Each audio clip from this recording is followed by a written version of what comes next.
সপ্তম শ্রেণীর গণিতের নতুন এক পর্ব, আর নতুন পর্বে আমরা পেজ নাম্বার 17 অঙ্ক কন্টিনিউ রাখবো। 11 দাগের অঙ্ক, খুব ইম্পর্টেন্ট একটি অঙ্ক নিয়ে আজকে আমাদের ক্লাস। তো 11 দাগের অঙ্কে কি বলা হয়েছে, তিনটি ধনাত্মক পূর্ণ সংখ্যার প্রথম এবং দ্বিতীয়টির গুণফল 24, দ্বিতীয় এবং তৃতীয়র গুণফল 48, প্রথম এবং তৃতীয়ের গুণফল 32, সংখ্যা তিনটি কী কী হিসেব করি। তো খুব গুরুত্বপূর্ণ একটি অঙ্ক। তো দেখো আমাদের কি বলা হয়েছে, আমাদের বলা হয়েছে প্রথম সংখ্যা আর তার সাথে যদি আমি দ্বিতীয় সংখ্যাকে গুণ করি তাহলে আমি কত পাবো, দ্বিতীয় সংখ্যাকে গুণ করলে আমি পাবো 24। তারপর বলা হয়েছে দ্বিতীয় এবং তৃতীয় সংখ্যা গুণ করলে 48 পাবো, অর্থাৎ দ্বিতীয় সংখ্যা ইন্টু তৃতীয় সংখ্যা সমান আমার হচ্ছে 48। আর কি বলা হয়েছে, বলা হয়েছে প্রথম আর তৃতীয় গুণ করলে 32, অর্থাৎ প্রথম সংখ্যা ইন্টু তৃতীয় সংখ্যা, এটার গুণফল আমরা পাচ্ছি 32। এই তিনটে বিষয় আমাদের প্রথমে বলে দেওয়া হয়েছে। তো দেখো এই তিনটে বিষয় থেকে আমাকে সংখ্যা তিনটি নির্ণয় করতে হবে। তার জন্য আমি এইভাবে ঠিক লিখব, প্রথম সংখ্যা ইন্টু দ্বিতীয় সংখ্যা, এটা লিখব। আর এর পাশে গুণ দিয়ে এটাকে লিখব দ্বিতীয় সংখ্যা ইন্টু তৃতীয় সংখ্যা। তাহলে এখানে আমাকে কি লিখতে হবে, দেখো প্রথম সংখ্যা দ্বিতীয় সংখ্যা, দ্বিতীয় সংখ্যা তৃতীয় সংখ্যা, এটার জন্য লিখবো 24 ইন্টু এটার জন্য কত লিখবো, এটার জন্য লিখবো 48। কেন লিখবো, তার কারণ প্রথম সংখ্যা ইন্টু দ্বিতীয় সংখ্যা সমান 24, দ্বিতীয় সংখ্যা ইন্টু তৃতীয় সংখ্যা সমান 48। এবার আমি এইটাকে ভাগ করব কি দিয়ে, না প্রথম সংখ্যা ইন্টু তৃতীয় সংখ্যা দিয়ে ভাগ করব। তাহলে ভাগ করলে আমি এদের নিচে কিন্তু লিখে নেব, এখানে যেমন ভাগ করেছি এইটা লিখে নেব 32, কারণ প্রথম সংখ্যার তৃতীয় সংখ্যা গুণ করলে তো 32 হয়, তাই জন্য আমরা লিখে নেব। এবার এটাকে আমরা কাটাকাটি করব। তো কাটাকাটি করলে কি করব, দেখো আমরা কি করব, আমরা প্রথম সংখ্যা আর প্রথম সংখ্যা এখান থেকে কেটে দেব, আর তৃতীয় সংখ্যা আর তৃতীয় সংখ্যা এখানে কেটে দেব। এখানেও কাটাকাটি করব যা কাটাকাটি সম্ভব। 8 দিয়ে কাটছি, 3 আষ্টে 24, 4 আষ্টে 32, 4 দিয়ে কাটছি এটাকে, 4 বারোয় 48।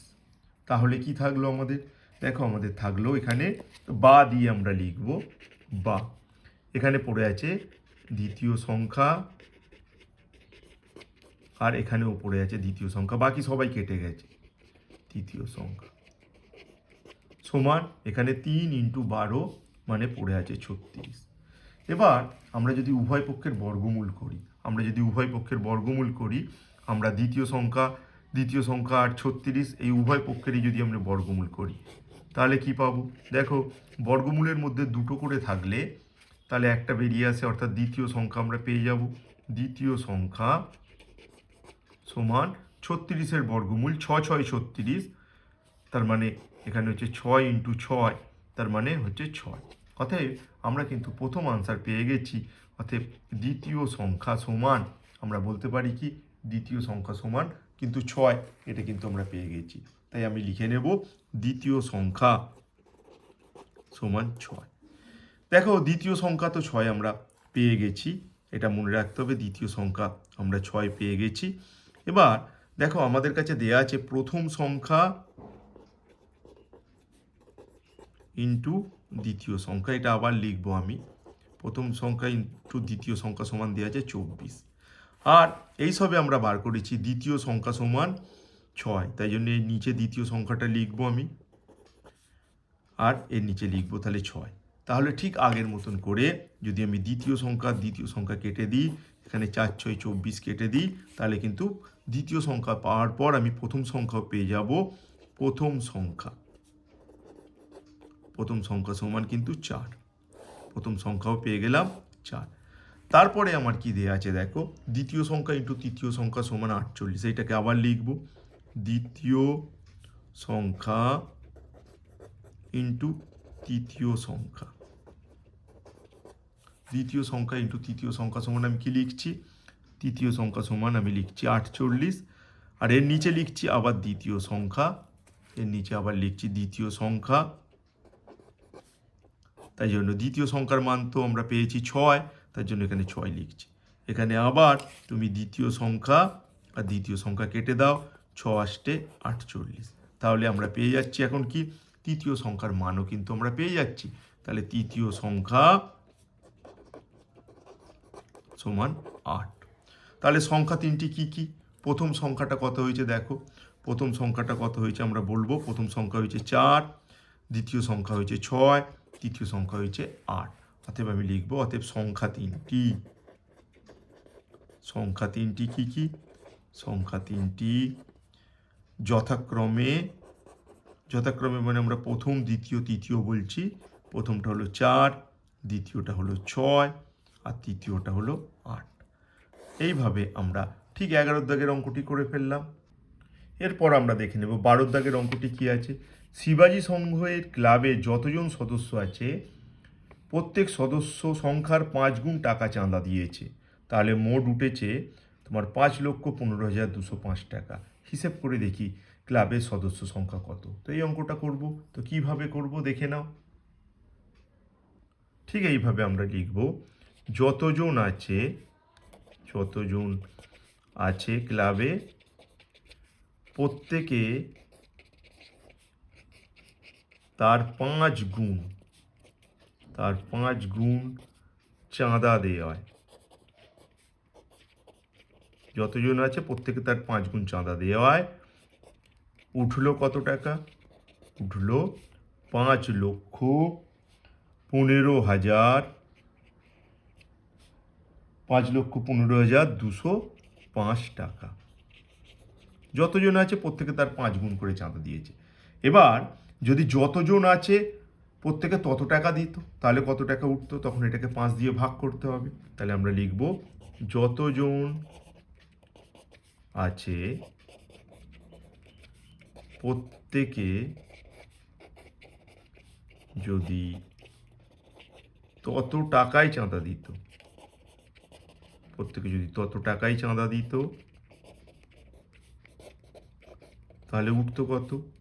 এই যে 5,15,205 আমরা পাচ্ছি, 5 গুণ চাঁদা দেওয়ায় এটা হয়েছে। কিন্তু যতজন আছে প্রত্যেকে যদি তত টাকা দিত তাহলে উঠতো কত? একে 5 দিয়ে ভাগ করে নিতে হবে টাকা। তাহলে ভাগ করলে তোমার হচ্ছে 5 একে 5, এখানে 3 5 15, দুটো নাম্বার নিচ্ছে বলে 0, আবার দুটো নাম্বার নিচ্ছে বলে 4 5 20, আর 1, এত টাকা উঠতো। ভাগটা নিশ্চয়ই সকলে বুঝতে পারছো। এখানে 5 15 205, 5 একে 5, দুটো নাম্বার নামলাম বলে এখানে 0, আর 3 5 15, তারপর শুধু 2 নামালে তো 5-এর থেকে ছোট, তাই জন্য 20-কে নামাতে হবে, তাই আরও একটা শূন্য। এরপর 4 5 20, তারপর 5 নামলো, 5 একে 5 মিলে গেল। তাই এত টাকা উঠতো। এবার এত টাকা যে উঠতো, এবার তাহলে সদস্য সংখ্যা কত? দেখো, যতজন আছে প্রত্যেকে তত টাকা চাঁদা দিলে এইটা উঠতো। তাহলে সদস্য সংখ্যা কত জানতে গেলে এইটাকে কিন্তু আমাকে বর্গমূল করে ফেলতে হবে। আর এটার বর্গমূল আমরা করব, ভাগ প্রক্রিয়ায় বর্গমূল করব। ভাগ প্রক্রিয়ায় কিভাবে বর্গমূল করা হয় এখানে আমরা লিখে নেব, 1,03,041, এটার বর্গমূল করতে হবে আমাকে। বর্গমূল করতে গেলে শেষ থেকে আমাকে জোড় বানিয়ে নিতে হবে, তো এইভাবে জোড় বানিয়ে নেব। এবার 10 কিভাবে যাব? 3 3-কে 9, 4 4-এ 16 বেশি হয়ে যাবে, তাই 3 3-কে 9, এখানে 1, পরের জোড়টা না পাবো, পরের জোড় মানে 30। 3-এর ডবল কত? 3-এর ডবল হচ্ছে 6, 6-এর পিঠে আমরা 3 বসালে কি হয়ে যাবে? বেশি হয়ে যাবে। 3 3-কে 9, 3 6 18, বেশি হয়ে যাচ্ছে, তাই 6-এর পিঠে আমরা 2 বসিয়ে গুণ করব।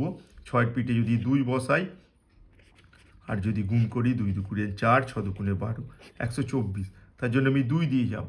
2 দিয়ে গেলে এখানেও 2 বসিয়ে নেব, 124, বিয়োগ করলে 6, পরের জোড়টা না পাবো 41।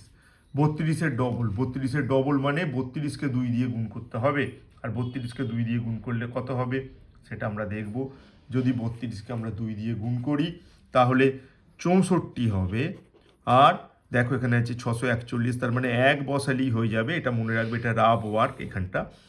তো আমরা যদি 64-র পিঠে 1 বসাই আর 1 দিয়ে গুণ করলে তো আমার হয়ে যাচ্ছে কত বলো, 641 কিন্তু পেয়ে যাচ্ছি। তাই এখানেও 1, 641, অর্থাৎ এইটার বর্গমূল করলে এই যে এই নাম্বারটা 1,03,041, এর বর্গমূল করলে কত পেয়েছি, 321। তার মানে আমরা লিখব, অতএব ক্লাবের সদস্য সংখ্যা কত, ক্লাবের সদস্য সংখ্যা আমরা লিখে নেব 321 জন। অতএব ক্লাবের সদস্য সংখ্যা কতজন ছিল, যেটা প্রশ্ন আমাদের করা হয়েছে, আমরা লিখব ক্লাবের সদস্য সংখ্যা কত, ক্লাবের সদস্য সংখ্যা সমান 321 জন। তো আশা করব তোমরা অঙ্কটা বুঝতে পেরেছো। পরের পর্বে আবার তোমাদের সাথে দেখা হচ্ছে তোমাদের ক্লাসেরই নতুন অঙ্ক নিয়ে। তোমরা দেখতে থাকো আমাদের গোল্ডেন ডে ইউটিউব চ্যানেল। ধন্যবাদ জানিয়ে আজকের পর্ব শেষ করলাম।